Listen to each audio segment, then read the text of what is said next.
Que Dieu te bénisse. Que le Seigneur te bénisse. Que Dieu, mon Seigneur, mon Sauveur, le Roi des siècles, le Dieu Tout-Puissant te bénisse. Que Dieu, le Créateur des cieux et de la terre, que Dieu te bénisse.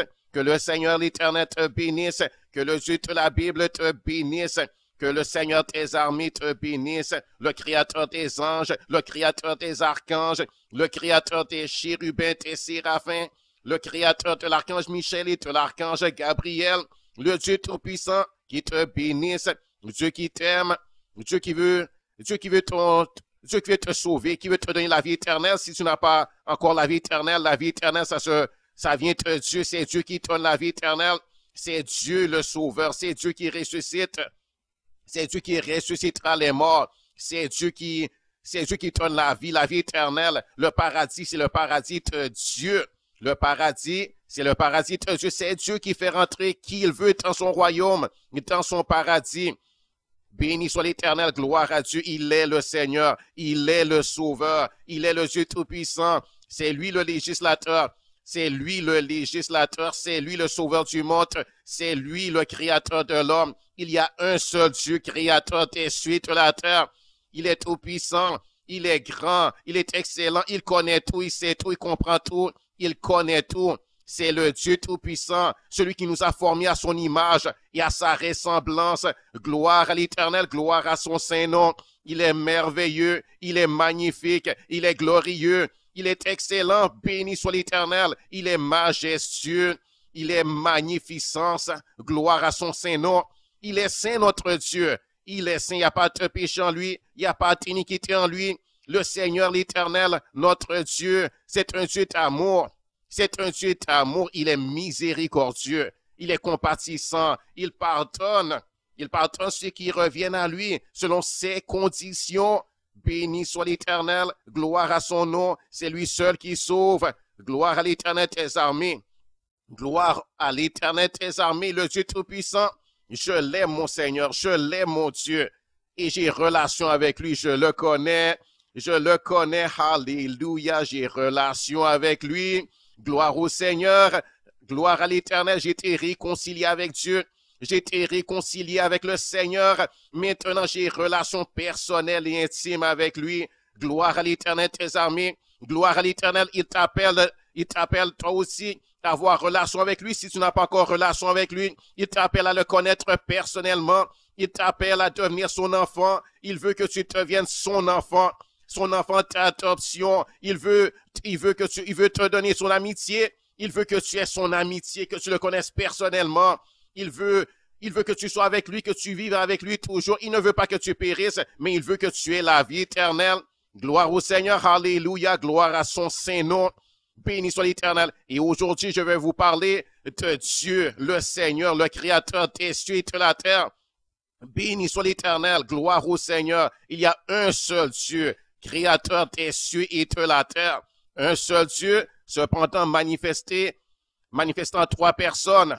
La personne du Père, du Fils et du Saint-Esprit, béni soit l'Éternel. Et aujourd'hui, je vais vous proclamer la divinité de Jésus. Je vais vous prouver que Jésus est Dieu.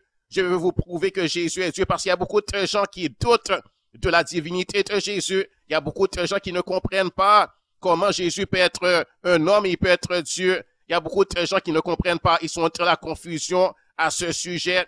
Il y a beaucoup de gens qui ne comprennent pas et je veux vous partager la révélation de Jésus-Christ. Je veux vous partager la révélation de Jésus-Christ, vous permettre de connaître Jésus pour ce qu'il est véritablement. Et il est Dieu. Si tu ne savais pas que Jésus est Dieu, eh bien, je vais te prouver que Jésus est Dieu. Si tu ne croyais pas, eh bien, je vais te prouver que oui, Jésus est Dieu. Si tu n'en étais pas convaincu et tu ne comprenais pas comment Jésus pourrait être un homme et pourrait être Dieu en même temps, eh bien, je vais te le dire. Je vais te le prouver par les saintes Écritures.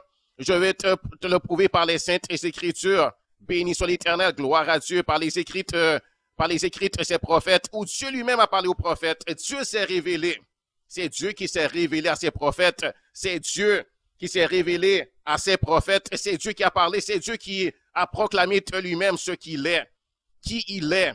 Béni soit l'Éternel, gloire à Dieu, gloire au Seigneur, alléluia. Béni soit l'Éternel, gloire au Seigneur. Dieu est grand, alléluia, et Jésus est Dieu. Oui, Jésus est Dieu. Toi qui ne le savais pas, sache que oui, Jésus est Dieu. Alléluia, ce n'est pas un simple homme, mais il est Dieu. Ce n'est pas un simple homme, ce n'est pas une créature de Dieu, mais il est Dieu lui-même.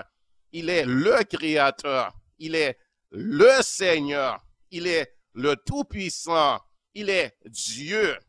Écoute et tu vas apprendre quelque chose. Écoute et tu comprendras. Écoute et tu sauras. Et ouvre ton cœur, ouvre ton cœur, ouvre ton cœur. Montre-toi humble. Montre-toi humble. Ouvre ton cœur. Reçois la parole de Dieu. Reçois la parole de Dieu. Ce n'est pas la parole d'un homme, mais c'est la parole de Dieu. Reçois la parole de Dieu. Reçois la révélation de Dieu selon les Saintes Écritures. Donc, je vais commencer par vous montrer que dans la Bible, Jésus est appelé Dieu dans la Bible. Jésus est appelé Dieu dans la Bible, la Sainte Bible. La Bible, c'est la parole de Dieu. La Bible, c'est le message de Dieu.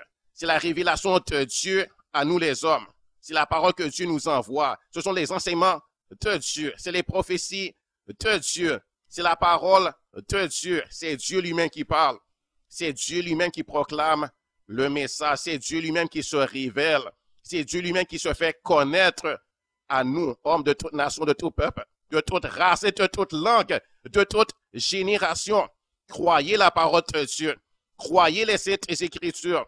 Croyez la révélation de Dieu à travers ses prophètes et ses apôtres. Croyez le Seigneur. Croyez le Seigneur, l'Éternel des armées. Bénissons l'Éternel. Donc, dans la Bible, je dis, Jésus est appelé Dieu. Dans la Bible, Jésus est appelé Dieu dans Ésaïe, dans le livre du prophète Ésaïe. Dans le livre du prophète Ésaïe, Ésaïe, le messager de Dieu. Ésaïe, le prophète de Dieu. Ésaïe qui a connu Dieu. Dieu lui a parlé personnellement. Il a entendu la voix de Dieu. Et même Dieu lui avait montré son trône. Dieu avait montré son trône à Ésaïe. Il avait entendu la voix de Dieu. Il a eu des visions de Dieu. Il a vu Dieu assis sur son trône. Il a entendu la voix de Dieu. Dieu lui a parlé. Il a connu Dieu personnellement et Dieu lui a annoncé les choses à venir. Dieu lui a annoncé les choses à venir. C'est un prophète et il est digne de confiance. Il est digne d'être reçu. Il est digne qu'on l'écoute. Il est digne qu'on entende sa parole et qu'on croit ce qu'il nous dit. Et ça, ce qu'il nous dit là, c'est la parole de Dieu. Il ne parle pas de lui-même. Ce n'est pas sa révélation personnelle, mais c'est la révélation de Dieu. Ce ne sont pas ses paroles personnelles, ce ne sont pas des paroles d'homme, mais c'est la parole de Dieu. Donc, dans Isaïe chapitre 9, à partir du verset 1, il est écrit, c'est une prophétie, c'est la parole de Dieu. Et il est écrit, mais les ténèbres ne régneront pas toujours sur la terre où il y a maintenant des angoisses. Si les temps passés ont couvert d'opprobre le pays de Zabulon et le pays de Nephtali, les temps à venir couvriront de gloire la contrée voisine de la mer au-delà du Jourdain, le territoire des gentils. Le peuple qui marchait dans les ténèbres voit une grande lumière. Sur ceux qui habitaient le pays de l'ombre de la mort, une lumière resplendit. Tu rends le peuple nombreux, tu lui accordes de grandes joies. Il se réjouit devant toi comme on se réjouit à la moisson, comme on pose cet écrit d'allégresse au partage du butin. Car le joug qui pesait sur lui, le bâton qui frappait son dos, la verge de celui qui l'opprimait, tu les brises comme la journée de Madian, car toutes chaussures qu'on porte dans la mêlée et tous vêtements guerriers roulés dans le sang seront livrés aux flammes, prêts à être dévorés par le feu. Car un enfant nous est né, un fils nous est donné, et la domination reposera sur son épaule.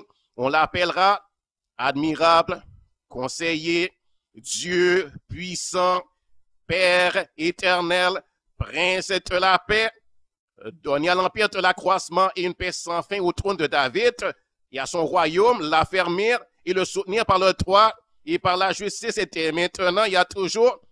Voilà ce que fera le zèle de l'Éternel des armées.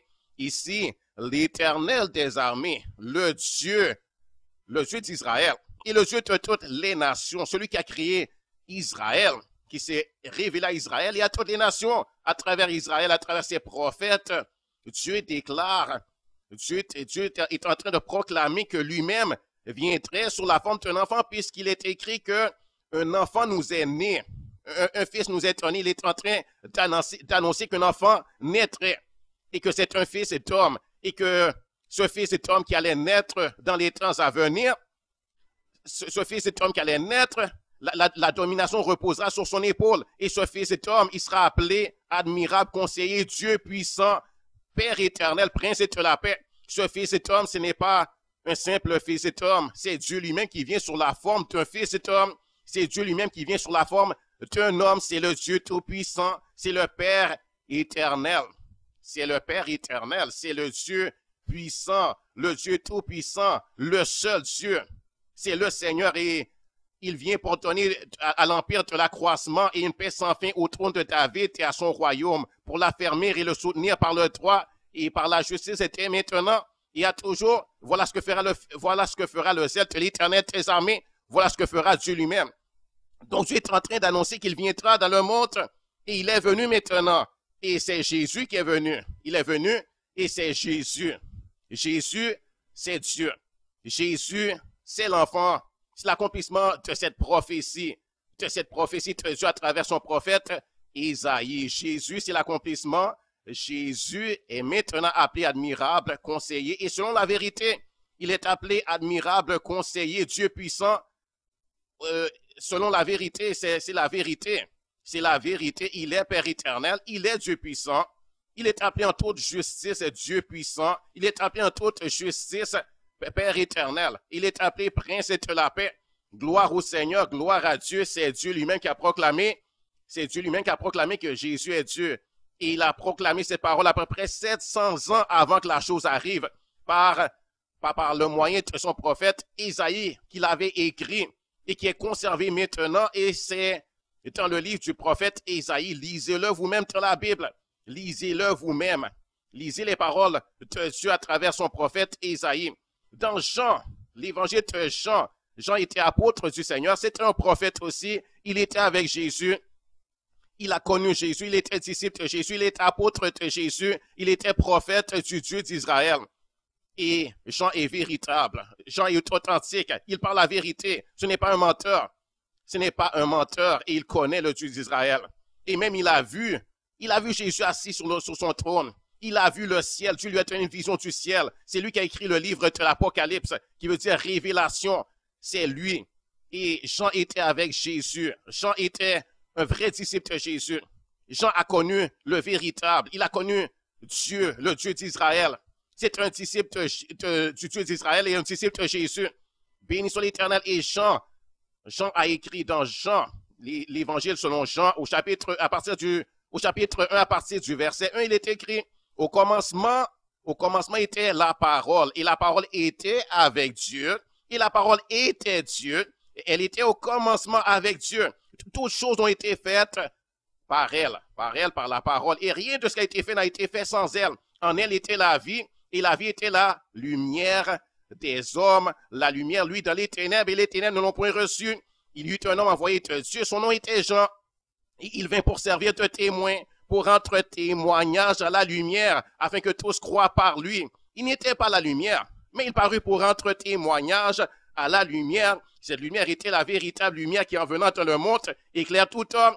Elle était dans le monde, et le monde a été fait par elle, et le monde ne l'a point connue. Et elle est venue chez les siens, et les siens ne l'ont point reçue. Mais à tous ceux qui l'ont reçue, à ceux qui croient en son nom, elle a donné le pouvoir de devenir enfants de Dieu, lesquels sont nés, non du sang, ni de la volonté de la chair, ni de la volonté de l'homme, mais de Dieu. Et la parole a été faite chair. La parole qui était avec Dieu, qui était Dieu, la parole qui était avec Dieu, qui était Dieu, qui est toujours Dieu, qui a toujours été Dieu, a été faite chair. Et la parole a été faite chair. Comme il est écrit dans Jean chapitre 1, verset 14, la parole a été faite chair et elle a habité parmi nous, pleine de grâce et de vérité. Et nous avons contemplé sa gloire, une gloire comme la gloire du Fils unique venu du Père. Jean lui a rendu témoignage et s'est écrié. Jean lui a rendu témoignage. Ici, on parle de Jean le Baptiste. On parle de Jean le Baptiste, le prophète, qui baptisait les gens, qui était envoyé de Dieu, qui était envoyé de Dieu lui-même pour proclamer que le Messie arrivait, que le sauveur du monde arrivait. Et le sauveur du monde, c'est Jésus. Donc Jean-Baptiste, Jean, le fils d'Élisabeth et de Zacharie, le sacrificateur de l'Éternel, Jean lui a rendu témoignage et s'est écrié, c'est celui dont j'ai dit, celui qui vient après moi m'a précédé, car il était avant moi. Et nous avons tous reçu de sa plénitude, et grâce pour grâce, car la loi a été donnée par Moïse. La grâce et la vérité sont venues par Jésus-Christ. Personne n'a jamais vu Dieu, le Fils unique qui est dans le sein du Père, et celui qui l'a fait connaître. Gloire à Dieu, béni soit l'Éternel, gloire au Seigneur, gloire à Jésus. Et celui-là, c'est Jésus-Christ, celui qui est la parole, qui est celui qui était au commencement. Celui qui était au commencement et qui était avec Dieu, qui est appelé la parole. Celui qui était au commencement avec Dieu, celui par lequel toutes choses ont été faites, celui par lequel toutes choses ont été faites, ou celui qui a fait toutes choses, et rien de ce qui a été fait n'a été fait sans lui, c'est Jésus. Jésus, c'est le Créateur. Et c'est ça que Jean est en train de proclamer ici. Au commencement était la parole, et la parole était avec Dieu, et la parole était Dieu, elle était au commencement avec Dieu. Toutes choses ont été faites par elle, et rien de ce qui a été fait n'a été fait sans elle. En elle était la vie, et la vie était la lumière des hommes. Béni soit l'Éternel, et il est écrit à propos de la parole qui est Jésus. C'est Jésus dont on parle ici. Il est écrit, Jean chapitre 1, verset 12, et elle est venue chez les siens. Donc Dieu est venu chez les siens. Dieu, Jésus qui est la parole, qui est Dieu, qui a créé toutes choses, est venu chez les siens, et les siens ne l'ont point reçu. Il est venu chez les siens, il est venu chez les Juifs, il est venu chez le peuple d'Israël, et il est venu chez les siens aussi dans le monde, chez les siens, l'homme, sa créature, l'homme, la race humaine, les peuples de la terre. Il est venu chez nous, les hommes, il est venu chez les siens, et les siens ne l'ont point reçu, mais à tous ceux qui l'ont reçu, à ceux qui croient en son nom, il a donné le pouvoir de devenir enfant de Dieu, lesquels sont nés non du sang, ni de la volonté de la chair, ni de la volonté de l'homme, mais de Dieu. Jésus nous donne le pouvoir maintenant de devenir enfant de Dieu par adoption. Dieu est venu nous offrir l'adoption par Jésus. Jésus nous donne le pouvoir de devenir enfant de Dieu par adoption. Dieu t'offre de devenir son enfant si tu n'es pas encore son enfant. Dieu t'offre son adoption. Dieu te dit, veux-tu être mon enfant? Veux-tu devenir mon enfant? Je t'aime. Je veux être ton père. Je veux que tu deviennes mon enfant, que tu deviennes mon enfant, mon garçon, ma fille. Je t'aime et je t'offre mon adoption. Je veux t'honorer de la sorte. Je veux te bénir de la sorte. Reçois l'adoption. Reçois l'adoption. Crois en Jésus. Crois en lui. Crois en Jésus qui est la parole, qui est avec Dieu, qui était Dieu. Celui par lequel toutes choses ont été faites, le sauveur du monde. Par lui, tu peux devenir l'enfant de Dieu. Par lui, tu peux devenir un prince. Par lui, tu peux hériter de Dieu. Hériter la terre. Hériter tout. Gloire au Seigneur, devenir l'héritier de Dieu. Alléluia. Et tu auras ta place dans le royaume de Dieu, dans le paradis de Dieu, dans le ciel de Dieu. C'est une adoption, et cette adoption, c'est par la foi simplement. C'est une grâce de Dieu, c'est la faveur de Dieu. Tu ne peux pas la mériter, tu ne peux pas la gagner, mais c'est une adoption. Gloire au Seigneur, comme parmi les hommes, il y a l'adoption. On connaît ce qu'on appelle l'adoption. Reçois l'adoption, Dieu t'offre l'adoption. Dieu t'offre de devenir son enfant. Dieu t'offre de t'adopter, tu auras une nouvelle naissance. Tu auras une nouvelle naissance. Tu deviendras enfant de Dieu, et ce n'est pas par la volonté de la chair, ce n'est pas par la volonté de l'homme, mais ça vient de Dieu, cette adoption, cette nouvelle naissance, ça vient de Dieu. Et Jésus avait dit, il faut que vous naissiez de nouveau. Il avait dit à Nicodème, il faut que tu naisses de nouveau. Et il nous dit maintenant, il faut que tu naisses de nouveau. Et tu vas naître de nouveau. Tu vas tenir l'enfant de Dieu en croyant en Jésus et en disant à Dieu, Dieu, je veux l'adoption. Dieu, je reçois ton adoption. Dieu, prends-moi. Deviens mon Père. Deviens mon Père, que je devienne ton enfant. Prends-moi. Sois mon Père. Je reçois ton adoption. Je veux être ton enfant. Je crois en Jésus. Je crois qu'il est Dieu. Il est la parole qui était au commencement avec Dieu, qui était Dieu, celui qui a créé toutes choses. Je crois en lui, je mets en lui ma confiance. Alléluia. Car c'est par Jésus qu'on peut devenir enfant de Dieu. Quelle gloire, quel honneur, quel privilège, quelle magnificence, quelle majesté. Devenir l'enfant du roi, l'Éternel des armées. celui qui est le plus grand, le plus fort, le plus puissant, celui qui peut tout faire, celui qui possède tout. Alléluia, celui à qui appartiennent toutes les richesses étaient suites de la terre. Gloire au Seigneur, celui qui domine sur les anges, sur les archanges, sur les chérubins, sur toutes les créatures. Celui qui peut tout faire, celui qui connaît tout, qui comprend tout, celui qui donne la puissance, celui qui donne le pouvoir, celui qui domine, alléluia, et il établit avec lui qui il veut pour dominer avec lui. Et Dieu a dit que on dominera avec lui, on régnera avec lui, on sera des princes, alléluia, gloire à Dieu, et Dieu offre cela à tout le monde, à tous les hommes de la terre, de toute race, de tout peuple, de toute langue, reçoit l'adoption. Pourquoi refuser? C'est une bonne chose.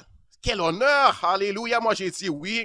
J'ai reçu l'adoption. Je suis son enfant aujourd'hui et je m'en réjouis. Alléluia! Je suis l'enfant de Dieu, l'enfant du roi, l'enfant de celui à qui appartiennent les cieux et la terre, celui à qui appartient tout l'ordre de la terre, celui à qui appartient tous les trésors, les diamants, celui à qui appartient les mers, les rivières, les poissons qui sont dans les mers, celui à qui appartient tous les animaux qui sont sur la terre, le bétail, les brebis, les bœufs, les ânes, tous les animaux, ça appartient à Dieu, c'est lui qui les a créés, et Dieu qui a créé le pouvoir de créer d'autres choses encore, alléluia, et c'est celui qui me protège, qui me garde, avec lui je suis en sécurité, j'ai rien à craindre, et il a pardonné mes péchés, il a pardonné mes fautes parce que j'ai cru en Jésus, le sauveur du monde, j'ai confessé mes péchés à Dieu, j'ai reconnu mes péchés devant lui. Je lui ai demandé de me pardonner. Il m'a pardonné. Alléluia. Et il veut te pardonner. Alléluia. Si tu n'as pas encore demandé pardon et reçu le pardon, fais-le. Fais-le aujourd'hui. Béni soit l'Éternel. Gloire à Dieu. Alléluia. Dans Hébreux chapitre 1, à partir du verset 1, encore là, on voit que Jésus est appelé Dieu. Voici ce qui est écrit. Prends ta Bible, lis-le par toi-même. Lis-le de tes propres yeux. Prends ta Bible, lis-le de tes propres yeux. Maintenant, je vais te dire ce qui est écrit. Il est écrit à partir du verset 1. Après avoir, autrefois, à plusieurs reprises et de plusieurs manières, parlé à nos pères, par les prophètes, Dieu, dans ces derniers temps, nous a parlé par le Fils, qu'il a établi héritier de toutes choses, par lequel il a aussi créé le monde, et qui étant le reflet de sa gloire et l'empreinte de sa personne, et soutenant toutes choses, par sa parole puissante, a fait la purification des péchés et s'est assis à la droite de la majesté divine dans les lieux très hauts, devenu d'autant supérieur aux anges qu'il a hérité d'un nom plus excellent que le leur, devenu d'autant supérieur aux anges qu'il a hérité d'un nom plus excellent que le leur. On parle ici de Jésus. Car auquel des anges, Dieu a-t-il jamais dit, tu es mon fils, je t'ai engendré aujourd'hui, et encore, je serai pour lui un père, et il sera pour moi un fils. Et lorsqu'il introduit de nouveau dans le monde, le premier-né, il dit que tous les anges de Dieu l'adorent. Vous entendez? Lorsqu'il introduit de nouveau dans le monde, le premier-né, et ici, on parle de Jésus. Il dit que c'est Dieu lui-même qui commente.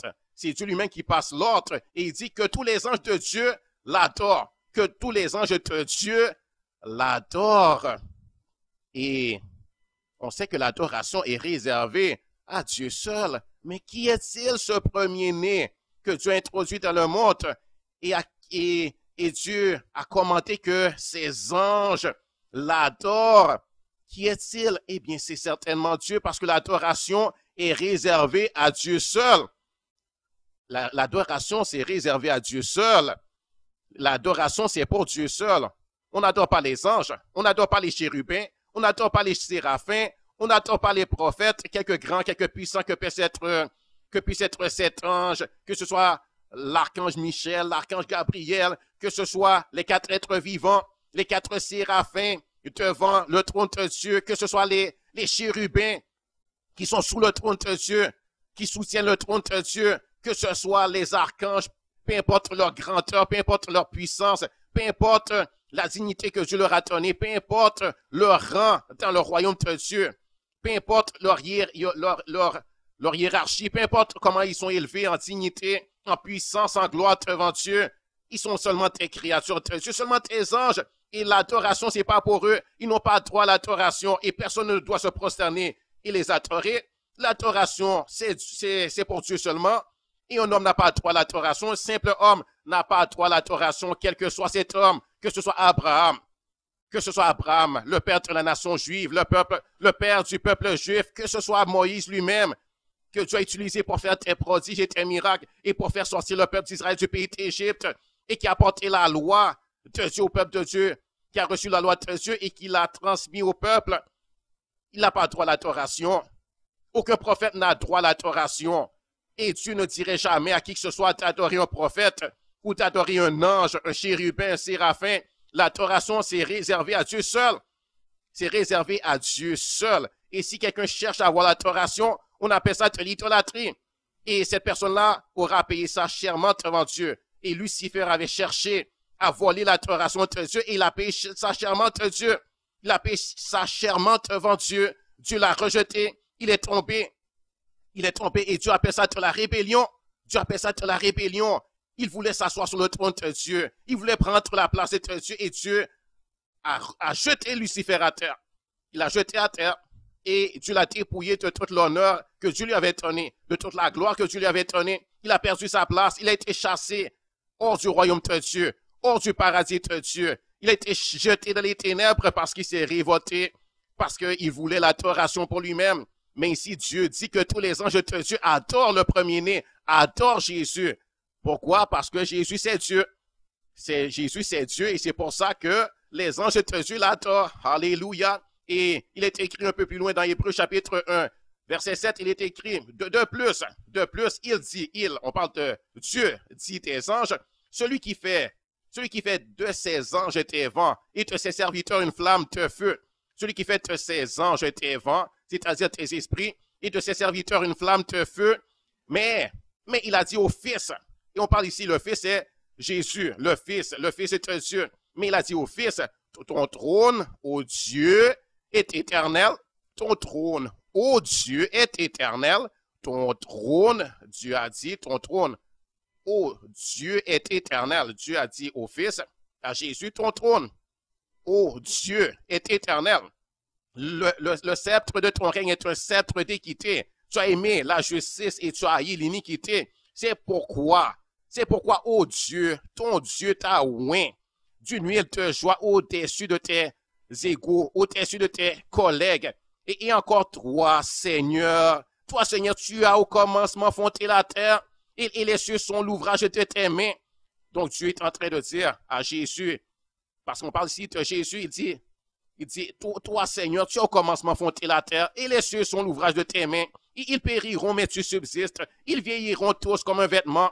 Tu les rouleras comme un manteau et ils seront changés, mais toi, tu restes le même. Et tes années ne finiront pas. Je vais les recommencer parce que c'est tellement beau. Alléluia. Il est écrit, car auquel tes anges, tu as jamais dit, tu es mon fils, je t'ai engendré aujourd'hui. Et encore, je serai pour lui un père et il sera pour moi un fils. Et lorsqu'il est introduit de nouveau dans le monde, le premier-né, il dit que tous les anges de Dieu l'adorent. Et depuis, il dit tes anges, celui qui fait de ses anges tes vents et de ses serviteurs une flamme de feu. Mais il dit au Fils, ton trône, ô Dieu, est éternel. Le sceptre de ton règne est un sceptre d'équité. Tu as aimé la justice et tu as haï l'iniquité. C'est pourquoi, ô Dieu, ton Dieu t'a oint d'une huile de joie au-dessus de tes égaux, de tes collègues. Et encore toi, Seigneur, tu as au commencement fondé la terre. Et les cieux sont l'ouvrage de tes mains. Et ils périront, mais tu subsistes. Ils vieilliront tous comme un vêtement. Tu les rouleras comme un manteau. Et ils seront changés, mais toi, tu restes le même. Et tes années ne finiront point. Alléluia, gloire à Dieu. Le Fils a créé. Il dit au Fils, tu as créé, tu es Dieu. Et tu as au commencement fondé la terre. Et les cieux sont l'ouvrage de tes mains. Ils périront. Ils périront, c'est-à-dire les cieux et la terre périront, mais toi tu subsistes. Ils vieilliront tous comme un vêtement. Tu les rouleras comme un manteau et ils seront changés, les cieux, la terre. Ici on parle les cieux, l'espace et tout ce qu'il y a dans l'espace, les planètes, les étoiles et tout ça. Tout cela, Dieu, le Fils, les roulera comme un manteau et ils seront changés. Mais toi, il dit au Fils, tu restes le même et tes années ne finiront point. Mais qui est ce Fils-là? Qui est-il? C'est Dieu lui-même. car il a tous les attributs de Dieu, les caractéristiques de Dieu, et même Dieu l'appelle Dieu. Il dit ô toi, ô Dieu. Et il appelle Dieu. Et il dit toi Seigneur. Il appelle Seigneur, Adonai, Seigneur. Tu as au commencement fondé la terre. Voyez-vous, Jésus est Dieu, n'est-ce pas? Dans Jean chapitre, dans la première épître de Jean, au chapitre 5, à partir du verset 19, il est écrit, nous savons que nous sommes de Dieu. Jean dit, nous savons que nous sommes de Dieu. Et que le monde entier est sous la puissance du malin. Nous savons aussi que le Fils de Dieu est venu et qui nous a donné l'intelligence pour connaître le véritable. Et nous sommes dans le véritable, en son Fils Jésus-Christ. Ici, quand il parle de nous, il parle de ceux-là qui croient au Seigneur Jésus, de ceux-là qui sont ses disciples, de ceux-là qui sont nés de lui, nés de nouveau, qui ont reçu le Saint-Esprit, l'Esprit de Dieu, qui adorent Dieu, qui adorent Jésus, qui adorent le Père, le Fils, qui adorent le Saint-Esprit, qui ont reçu le Saint-Esprit, qui est l'Esprit de Jésus lui-même. Il dit, nous savons que nous sommes de Dieu et que le monde entier est sous la puissance du malin. Le monde entier, c'est-à-dire tous ceux qui ne croient pas en Jésus, qui ne croient pas en lui, qui n'ont pas reçu comme Seigneur et Sauveur, qui n'ont pas leur nom inscrit dans le livre de vie de l'agneau, ils sont sous la puissance du malin. Nous savons aussi que le Fils de Dieu est venu et qui nous a donné l'intelligence pour connaître le véritable, et nous sommes dans le véritable en son Fils Jésus-Christ. C'est lui qui est le Dieu véritable et la vie éternelle. En son Fils Jésus-Christ, c'est lui qui est le Dieu véritable. Il parle ici, c'est lui Jésus, son Fils Jésus-Christ, c'est lui qui est le Dieu véritable et la vie éternelle. Il dit, petits enfants, gardez-vous tes idoles. Il nous dit, gardez-vous tes idoles. Ce n'est pas d'idolâtrie qu'adorer Jésus parce qu'il est Dieu. Béni soit l'Éternel, mais gardons-nous tes idoles. Béni soit l'Éternel, gloire à Dieu, alléluia. Béni soit l'Éternel, gloire à Dieu. Jésus est le Dieu véritable et il est la vie éternelle. Dans autre chose, pour vous prouver que Jésus est Dieu, je vais dire, l'adoration est réservée à Dieu seul. Or, Jésus est adoré par les anges de Dieu. L'adoration est réservée à Dieu seul. Or, Jésus est adoré par les anges de Dieu. Et véritablement, les anges de Dieu, dans les cieux, adorent Jésus comme étant Dieu. Ils le reconnaissent comme étant Dieu et ils l'adorent. Ils se prosternent devant lui. Ils lui donnent, ils l'adorent. Ils l'adorent. Ils lui rendent l'adoration qui est réservée à Dieu seul. En anglais aussi, they worship him. Ils l'adorent. Béni soit l'Éternel. Ils se prosternent devant lui. Ils lui rendent le culte d'adoration qui est réservé à Dieu seul. Béni soit l'Éternel. Gloire à Dieu. L'adoration, c'est réservé à Dieu seul. Autre chose, les apôtres l'ont adoré. Les apôtres ont adoré Jésus. Je vais vous le montrer dans les Saintes Écritures, dans le livre de Luc, l'apôtre du Seigneur, Luc l'évangéliste et l'apôtre du Seigneur. Il est écrit dans le 24e chapitre, à partir du verset 36, il est écrit, tandis qu'il parlait de la sorte, lui-même se présenta au milieu d'eux. Ici, on parle de Jésus lui-même. Jésus se présenta au milieu d'eux et il leur dit, la paix soit avec vous. Ça, c'est après que Jésus a été crucifié et qu'il fut ressuscité. Ça, c'est après sa résurrection d'entre les morts, parce que nous savons que Jésus est mort et qu'il est ressuscité d'entre les morts. Son corps était mort. Son corps était mort, c'est-à-dire son esprit avait quitté son corps et son corps avait été laissé inanimé, sans vie. Il avait été crucifié, cloué sur une croix, pas pour lui-même, mais pour sauver l'humanité. Il prenait les châtiments du monde sur son dos. Il avait accepté, lui, le Tout-Puissant, il avait accepté d'être jugé par les hommes, d'être condamné alors qu'il n'était coupable de rien. Il a accepté de subir les châtiments que nous méritions. Il ne méritait aucun châtiment. Il n'y avait pas de cause de l'accuser. Les accusations qui avaient été portées contre lui étaient des accusations fausses. C'était des mensonges. C'était de fausses accusations. Et c'était de faux témoignages que les gens avaient rapportés sur lui, contre lui. C'était de fausses accusations. Il n'était coupable de rien. Il n'avait pas commis de péché. Il n'avait jamais commis d'iniquité. Il n'avait jamais rien fait de mal. Il n'avait jamais rien fait de mal. Jamais péché. Il avait gardé la loi de Dieu parfaitement, sans jamais y manquer, sans jamais faillir, sans jamais succomber à quelque tentation que ce soit. Le diable était venu pour le tenter, mais il n'avait jamais succombé aux tentations du malin. Il était parfait. Il était sans faute. Il n'y avait pas de reproche à lui faire. Il n'y avait pas de réprimande à lui faire. Dieu n'avait rien trouvé de mal en lui. Béni soit l'Éternel, aucun homme ne pouvait trouver quelque chose de mal en lui. Même Pilate, le gouverneur romain, avait dit, j'ai rien trouvé de mal en lui. Je ne vois pas de cause de te l'accuser. Mais c'était les hypocrites. C'était les hypocrites qui avaient porté de fausses accusations contre lui. Des hypocrites, des menteurs, des trompeurs, des méchants, des jaloux. Et il était mort, mais il était aussi ressuscité d'entre les morts le troisième jour, selon les Saintes Écritures. Et il est écrit, donc à propos de Jésus, Alléluia, Jésus que j'aime, il est écrit, tandis qu'il parlait de la sorte, lui-même se présenta au milieu d'eux et leur dit, au milieu des disciples, il leur dit, la paix soit avec vous.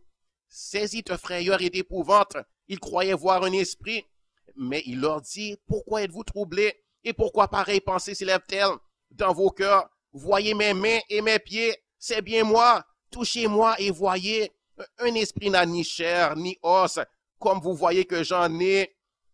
Et en disant cela, il leur montra ses mains et ses pieds, comme dans leur joie, ils ne croyaient point encore, et qu'ils étaient dans l'étonnement. Il leur dit, avez-vous ici quelque chose à manger? Ils lui présentèrent du poisson rôti et un rayon de miel. Il en prit et il en mangea devant eux. Puis il leur dit, c'est là ce que je vous disais lorsque j'étais encore avec vous, qu'il fallait que s'accomplisse tout ce qui est écrit de moi dans la loi de Moïse, dans les prophètes et dans les psaumes. Alors il leur ouvrit l'esprit afin qu'ils comprennent les Écritures. Et il leur dit, ici on parle des Saintes Écritures, les écrits des apôtres et des prophètes, les écrits de Moïse, et ce qui est écrit dans les psaumes. Il est écrit, on parle de Jésus, il leur ouvrit l'esprit afin qu'ils comprissent les Écritures. Et il leur dit, ainsi, il est écrit que le Christ souffrirait et qu'il ressusciterait des morts le troisième jour et que la repentance et le pardon des péchés seraient prêchés en son nom à toutes les nations, à commencer par Jérusalem. À commencer par Jérusalem. Vous êtes témoins de ces choses. Et voici, j'enverrai sur vous ce que mon Père a promis, mais vous restez dans la ville jusqu'à ce que vous soyez revêtus de la puissance d'en haut. Il les conduisit jusque vers Béthanie et ayant levé les mains, il les bénit. Pendant que Jésus les bénissait, Jésus se sépara d'eux et fut enlevé au ciel. Alléluia! Gloire à Jésus! Béni soit l'Éternel! Gloire à Dieu! Gloire à son saint nom! Béni soit l'Éternel! Gloire à Dieu! Béni soit l'Éternel! Il est écrit après, pour eux. Donc Luc chapitre 24, je continue. Je suis rendu au verset 52. Il est écrit pour eux. Après l'avoir adoré, voyez-vous, après l'avoir adoré, après avoir adoré qui? Adoré Jésus, ils retournèrent à Jérusalem avec une grande joie. Ils étaient continuellement dans le temple, louant et bénissant Dieu. Donc ici, il était adoré de ses disciples, adoré de ses apôtres, il était adoré. Alléluia. Pierre a adoré Jésus, l'apôtre Pierre a adoré Jésus, Jean, l'apôtre du Seigneur, a adoré Jésus, les autres apôtres ont adoré Jésus. Gloire au Seigneur, parce qu'il était digne d'être adoré. C'est en toute justice qu'ils l'ont adoré. Et ils l'ont adoré parce qu'il est digne d'adoration, parce qu'ils ont reconnu qu'il est Dieu. Et ils l'ont adoré. Et Dieu ne leur a fait aucun reproche. Dieu ne leur a fait aucun reproche d'avoir adoré Jésus. Dieu ne les a pas réprimandés dans cela. Et Jésus n'a pas dit, mais ne m'adorez pas. Je ne suis pas digne d'adoration. Non, il a reçu l'adoration. Parce que il était digne d'adoration. Il a reçu l'adoration. Il était digne d'être exalté.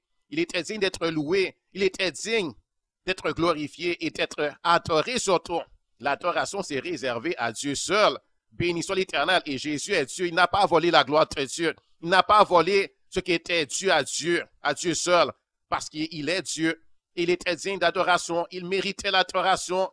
Béni soit l'Éternel. Gloire à Jésus. Gloire à l'Éternel. J'adore Jésus. Jésus, je t'adore. Jésus, je t'adore parce que je reconnais que tu es Dieu. Alléluia.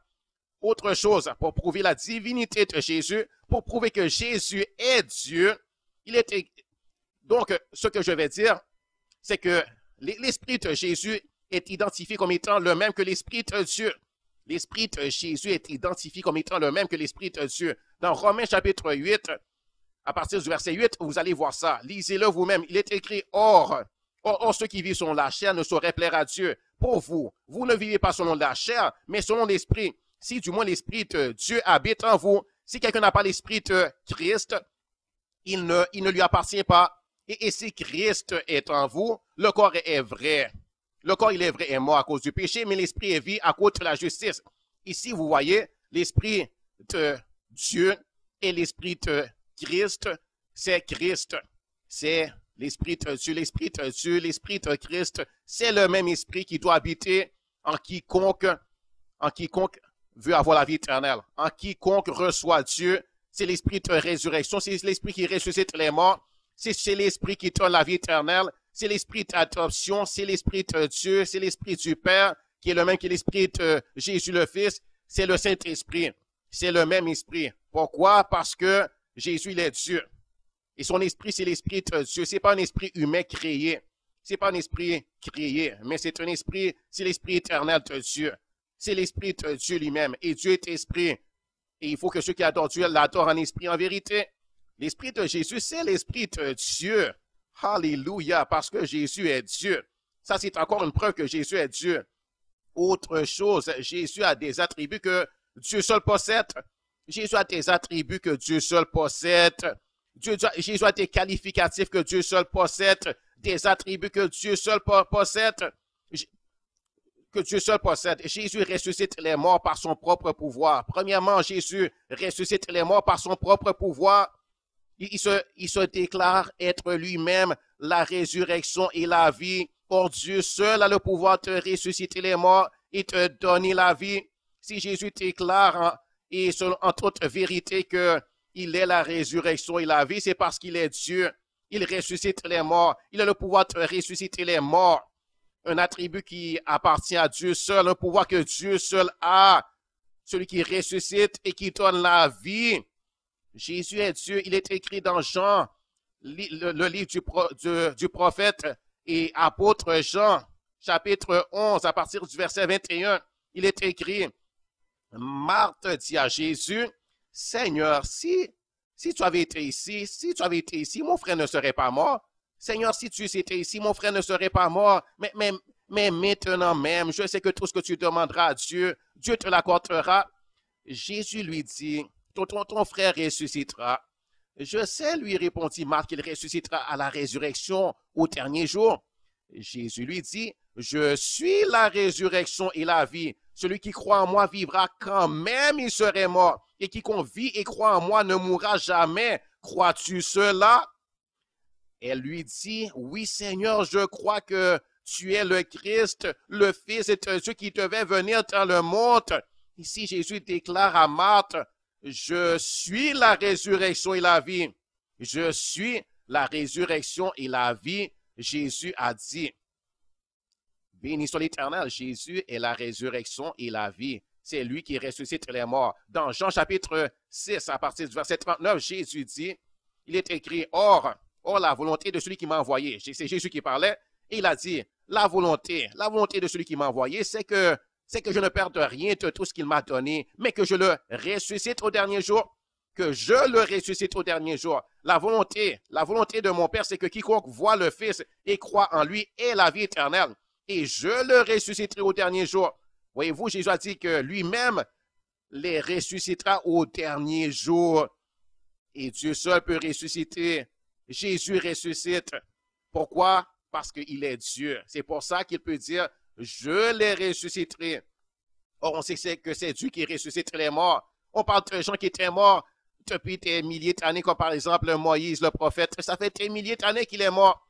Abraham, ça fait des milliers d'années qu'il est mort. Tous les prophètes des temps anciens, ça fait des milliers d'années qu'ils sont morts. Même les apôtres de Jésus-Christ, comme l'apôtre Jean et Pierre, ça fait des milliers d'années maintenant qu'ils sont morts. On est dans l'année 2011. Après Jésus-Christ, ça fait à peu près 2000 ans qu'ils sont morts ceux-là.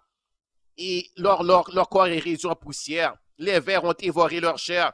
Il ne reste plus que tes os. Et même certains ont été brûlés. Et Jésus dit qu'il les ressuscitera. D'où lui vient ce pouvoir? Comment peut-il les ressusciter? C'est parce qu'il est Dieu, c'est pas un simple homme. Un homme ne peut pas ressusciter les morts. Un homme ne peut même pas ressusciter quelqu'un qui vient de mourir il y a à peine 5 minutes de cela.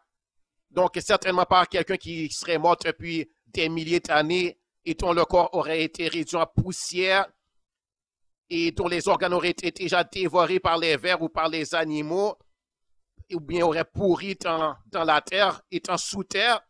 Dieu seul peut ressusciter les morts. Et Jésus dit qu'il ressuscite les morts. Pourquoi? Parce qu'il est Dieu, il en a le pouvoir, il en a la puissance, il est capable de ressusciter et vraiment il ressuscite.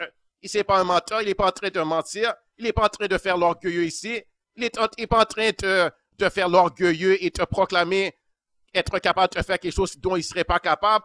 S'il dirait ça, il ne serait pas capable, ce serait le pire des menteurs, ce serait le pire des orgueilleux, le pire des imposteurs. Mais Jésus n'est pas imposteur, il est la vérité. Jésus est la vérité. Jésus est authentique. Jésus est tout ce qu'il dit être. Il est capable de faire tout ce qu'il dit qu'il va faire. Béni soit le Seigneur, gloire à Dieu. Jésus est la vérité. Béni soit l'Éternel, gloire à Dieu.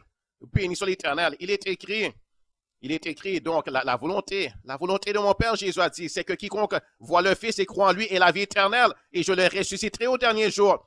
Les Juifs murmuraient à son sujet parce qu'il avait dit, je suis le pain qui est descendu du ciel. Je suis le pain qui est descendu du ciel. Et il disait, n'est-ce pas là Jésus, le fils de Joseph, celui dont nous connaissons le Père et la mère? Comment donc dit-il, je suis descendu du ciel? Jésus leur répondit, ne murmurez pas entre vous. Nul ne peut venir à moi si le Père qui m'a envoyé ne l'attire. Et je le ressusciterai au dernier jour. Alléluia. Gloire à Jésus. Gloire au Seigneur. Autre chose, son origine. L'origine de Jésus remonte aux temps anciens, aux jours de l'éternité. Dans l'éternité passée, il était là. Il existait. C'est ce qui signifie que Jésus a toujours existé. Or, Dieu seul a toujours existé.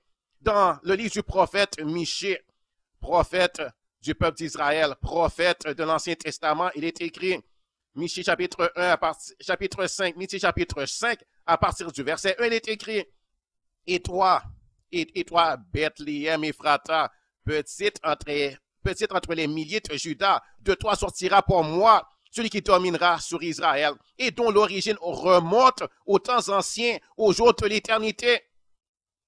Béni soit l'Éternel, gloire à Dieu. Son origine remonte aux temps anciens, aux jours de l'éternité. C'est pourquoi il les livrera jusqu'au temps où enfantera celle qui doit enfanter, et le reste de ses frères reviendra auprès des enfants d'Israël. Il se présentera, il gouvernera avec la force de l'Éternel, avec la majesté du nom de l'Éternel son Dieu, et ils auront une demeure assurée, car il sera glorifié jusqu'aux extrémités de la terre. C'est lui qui ramènera la paix lorsque l'Assyrien viendra dans notre pays et qu'il pénétrera dans nos palais. Nous ferons lever contre lui 7 pasteurs et 8 princes du peuple.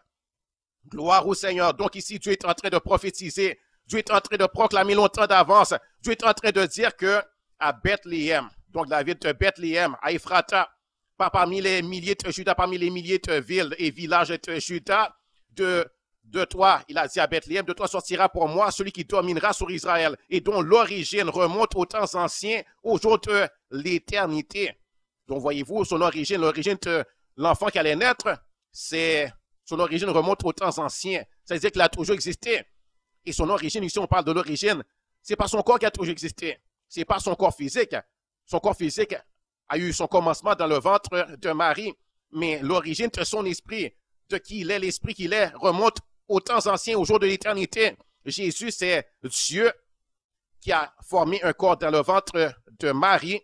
Marie qui était vierge, qui n'avait pas connu d'homme, qui n'avait pas eu de relation sexuelle avec un homme. Dieu est venu sur lui. L'Esprit de Dieu est venu sur lui. Dieu qui est esprit est venu sur elle, je veux dire, sur Marie.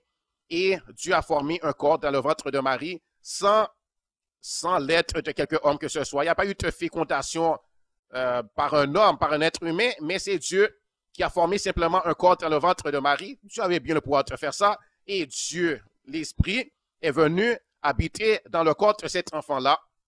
Et c'est pour ça que l'enfant était Dieu. Lorsque l'enfant parlait, c'est Dieu qui parlait, parce que son esprit, ce n'est pas un esprit humain, mais c'est l'Esprit de Dieu. C'est Dieu qui parlait. Jésus est Dieu. Alléluia, vraiment, Jésus est Dieu et je le crois. Et on peut tous le croire car c'est la vérité. C'est la vérité. Et Dieu lui-même l'a dit. Béni soit l'Éternel, son origine remonte aux temps anciens, aux jours de l'éternité. Autre chose, Jésus a promis à ses disciples d'être avec eux tous les jours jusqu'à la fin. Jésus a promis à ses disciples d'être avec eux tous les jours jusqu'à la fin du monde. Ce seul Dieu peut être avec tout le monde à la fois, en tout temps et en tout lieu.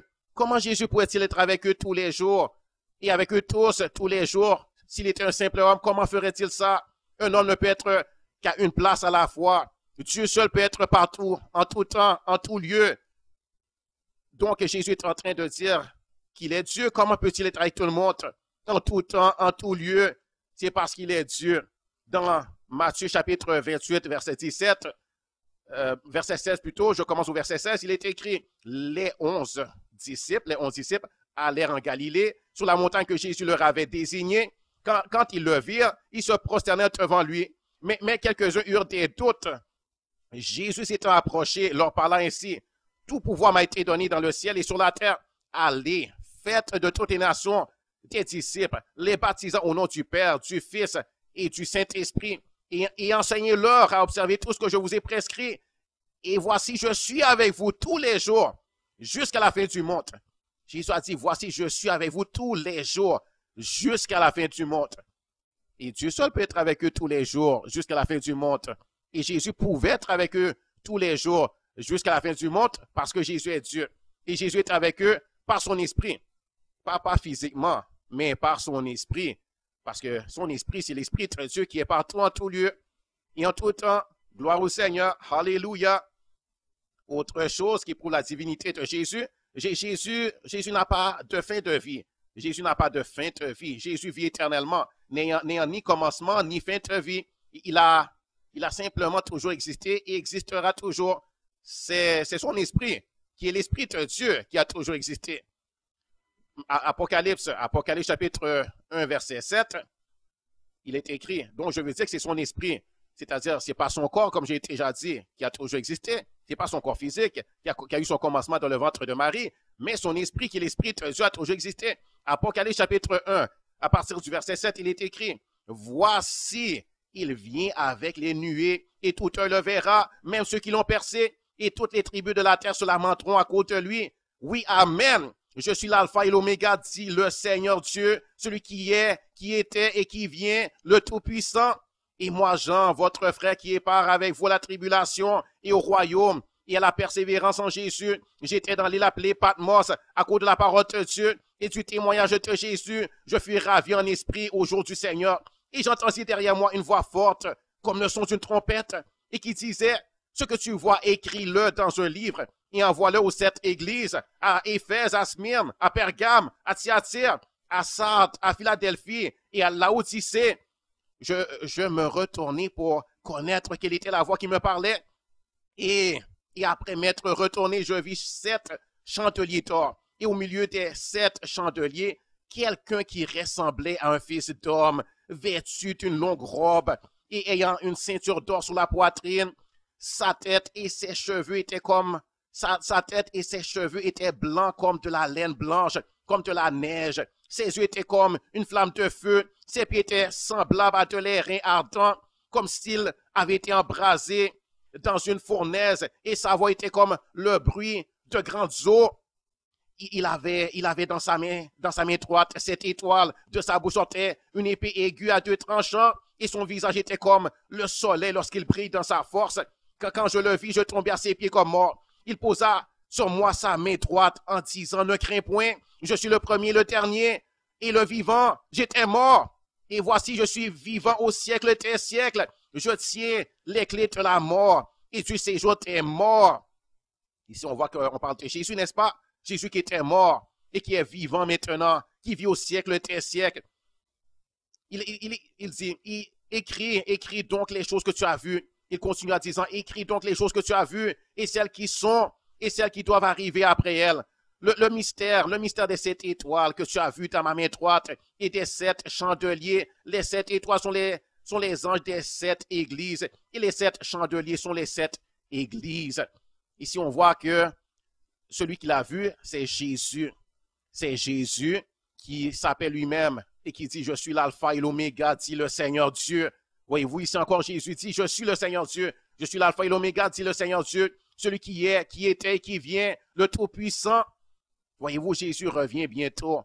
Il dit, je suis l'alpha et l'oméga, dit le Seigneur Dieu, celui qui est, qui était, qui vient, le Tout-Puissant. Encore ici, vous voyez, Jésus s'appelle le Tout-Puissant parce qu'il est le Tout-Puissant. Ce n'est pas un imposteur, il est le Tout-Puissant. Autre chose qui prouve la divinité de Jésus, Jésus a non seulement autorité et pouvoir sur les démons, mais il donne lui-même autorité, pouvoir et puissance à ses disciples de chasser les démons. Ce que Dieu seul peut faire, Dieu seul peut donner à un homme pouvoir sur les démons et puissance pour les chasser, puissance et autorité sur les démons pour les chasser. Dans Marc chapitre 3, à partir du verset 13, il est écrit, il monta ensuite sur la montagne. On parle ici de Jésus qui monta ensuite sur la montagne. Il appela ceux qu'il voulut et ils vinrent auprès de lui. Il en établit 12. Jésus en établit 12 pour les avoir avec lui et pour les envoyer prêcher avec le pouvoir de chasser les démons. Donc, il les envoya avec le pouvoir de chasser les démons. Voyez-vous, ici, Jésus les envoyait, il leur donne le pouvoir de chasser les démons. Béni soit l'Éternel, gloire à Dieu, gloire au Seigneur. Dans Marc chapitre 6, verset 7, il est écrit, « Or, il appela les 12. » On parle ici de Jésus qui appela les 12 disciples, les 12 apôtres, et il commença à les envoyer 2 à 2. Les 12 apôtres, il commença à les envoyer 2 à 2 en leur donnant le pouvoir sur les esprits impurs. Jésus leur a donné le pouvoir sur les esprits impurs. Ce que Dieu seul peut faire. Dieu seul peut donner le pouvoir sur les esprits impurs. Et les esprits impurs étaient obligés d'obéir. Ils avaient pouvoir, puissance et autorité sur les esprits impurs. Dans Luc chapitre 10, l'évangile de Luc, chapitre 10, verset 17, à partir du verset 17, il est écrit, les 70, ici c'était 70 qu'il a envoyé, 70 disciples, les 70 revinrent avec joie, disant, Seigneur, et il parlait à Jésus, il dit, Seigneur, les démons même nous sont soumis en ton nom. Jésus leur dit, je voyais Satan tomber du ciel comme un éclair. Voici, je vous ai donné le pouvoir de marcher sur les serpents et les scorpions et sur toute la puissance de l'ennemi, et rien ne pourra vous nuire.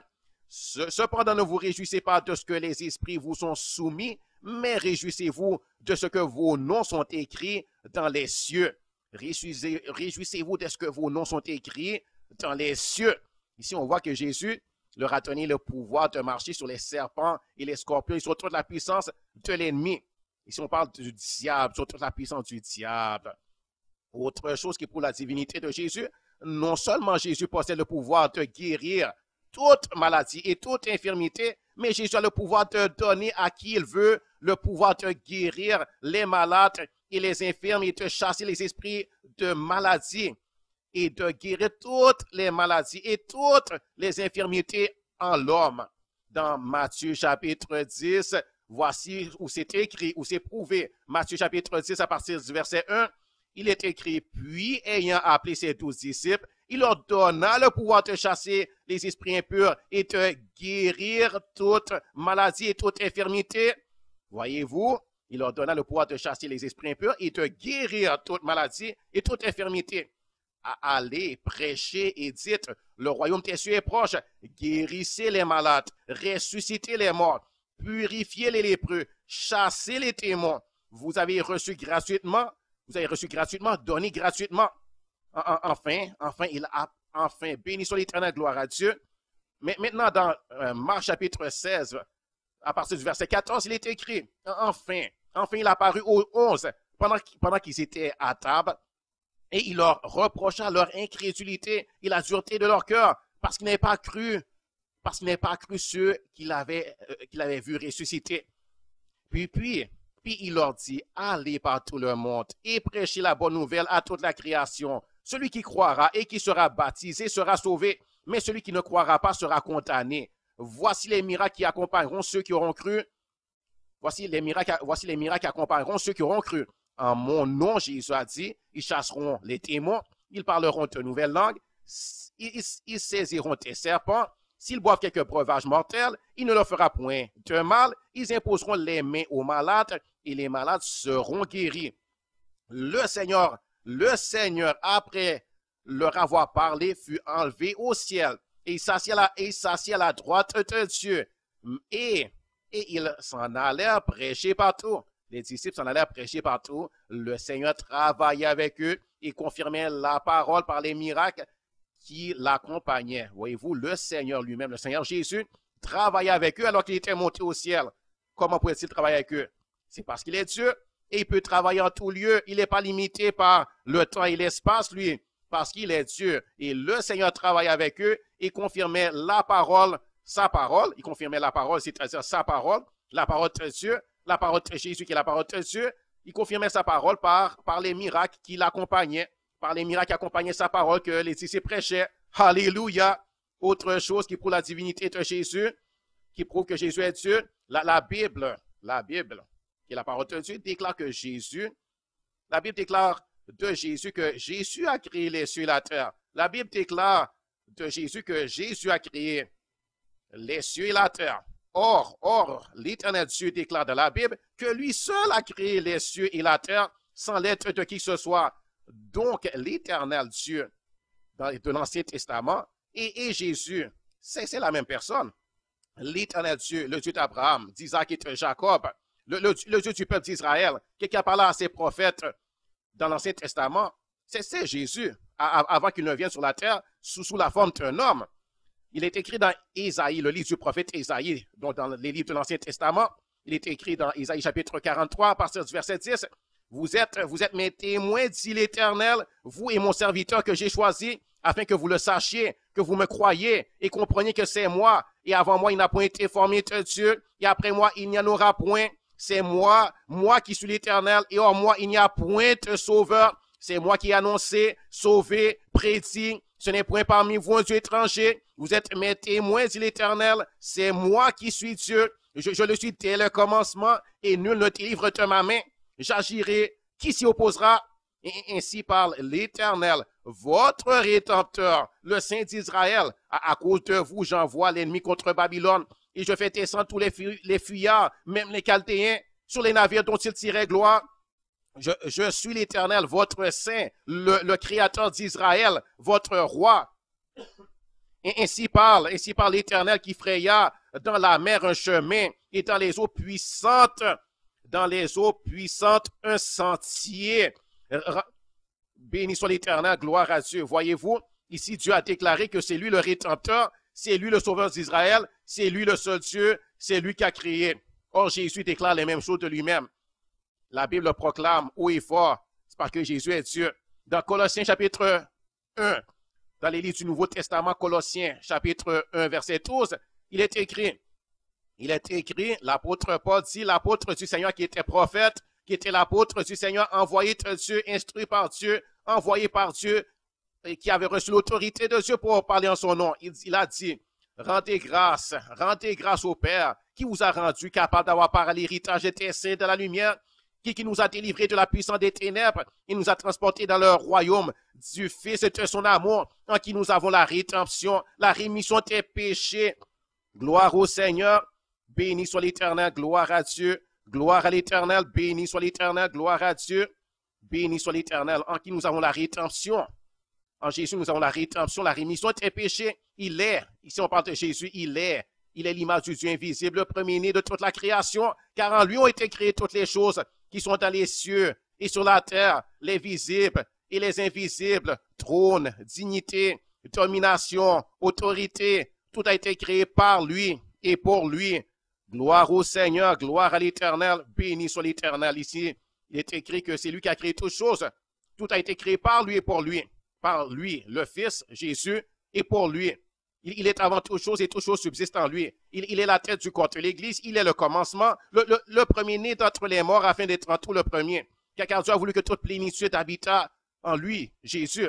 Dieu a voulu par lui et par Jésus réconcilier tout avec lui-même, tant ce qui est sur la terre que ce qui est dans les cieux, en faisant la paix par lui, par Jésus, par le sang de sa croix. Alléluia.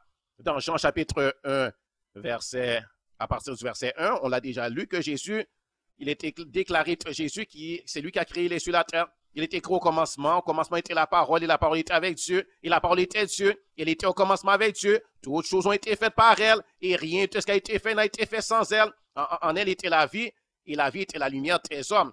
Donc, le Dieu de l'Ancien Testament et Jésus du Nouveau Testament, c'est le même Dieu. C'est le même Dieu, puisqu'il dit que Jésus a créé les cieux et la terre, et dans l'Ancien Testament, Dieu dit que c'est lui seul qui a créé les cieux et la terre. Donc, c'est le Dieu de l'Ancien Testament qui a pris forme humaine a pris chair, a pris forme humaine et est venu parmi nous. Jésus, c'est Dieu parmi nous. Il est appelé Emmanuel. Il est appelé Dieu parmi nous.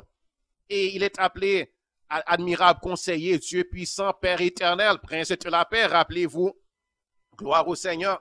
Autre chose qui prouve la divinité de Jésus, c'est que Jésus est appelé Sauveur du monde. Or l'éternel Dieu, le Dieu d'Israël, a déclaré que c'est lui qui est le sauveur, l'éternel Dieu, le Dieu d'Israël, le Dieu qui domine sur tous les peuples de la terre, parce qu'il les a créés, a dit que lui seul, l'éternel, que lui seul est le sauveur. Il s'appelle le sauveur et rédempteur de son peuple d'Israël.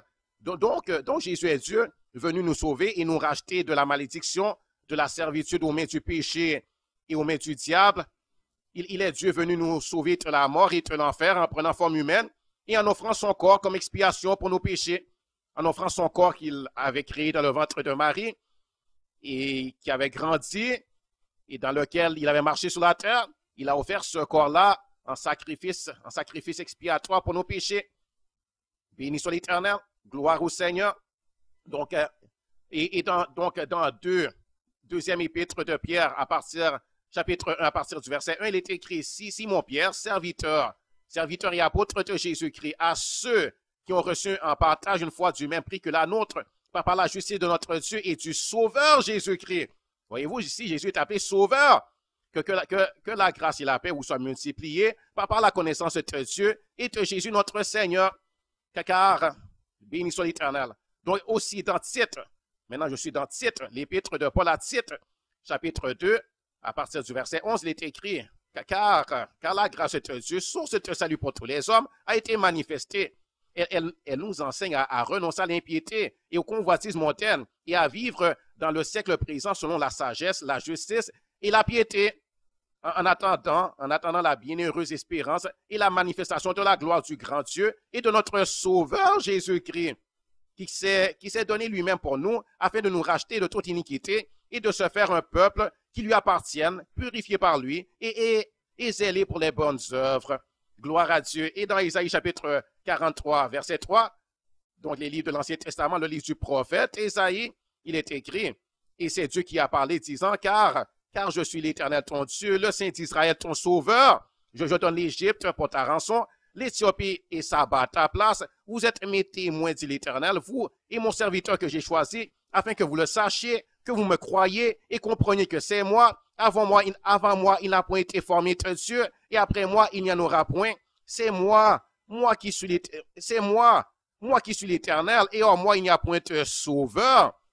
C'est moi qui ai annoncé, sauvé, prédit. Que Ce n'est point parmi vous un Dieu étranger. Vous êtes mes témoins de l'Éternel. C'est moi qui suis mon Dieu. Seigneur, mon Je suis le Sauveur, suite et le commencement, le roi et des nul ne siècles, délivre le Dieu de ma main. tout-puissant te bénisse, J'agirai qui que s'y Dieu le opposera. Créateur des cieux et de Ainsi la par terre, l'Éternel, que Dieu te votre bénisse. rédempteur, le Saint d'Israël. À cause de vous, j'envoie l'ennemi contre Babylone, et je fais descendre tous les fuyards, même les Chaldéens, sur les navires dont ils tiraient gloire. Je suis l'Éternel, votre Saint, le Créateur d'Israël, votre Roi. Béni soit l'Éternel, gloire à Dieu, gloire au Seigneur. Donc, je viens de vous prouver par les Saintes Écritures que Jésus est Dieu.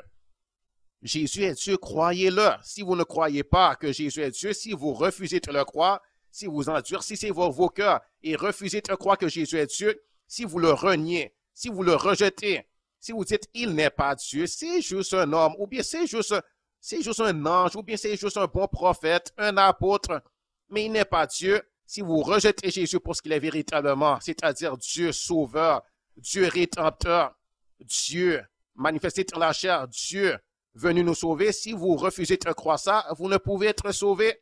Vous ne pouvez être sauvé, peu importe qui vous êtes, parce que c'est lui le sauveur Et si on le rejette, on ne peut pas être sauvé. Donc, croyez au Seigneur Jésus. Rejetez les mensonges. Rejetez les faux prophètes. Il y a beaucoup de faux prophètes qui sont venus et qui renient la divinité de Jésus. Rejetez-les. Quittez les religions mortes et sans vie. Quittez ces religions mortes et sans vie, peu importe le nom de ces religions. Quittez-les. Les religions qui renient Jésus, qui renient sa divinité, qui dit il n'est pas Dieu, qui dit il n'est pas le Seigneur, il n'est pas le Sauveur. Rejetez, sortez de là, fuyez-les, abandonnez ces religions-là, sortez de là, venez à Jésus et recevez sa parole, recevez ses enseignements, recevez Jésus et soyez avec ses disciples,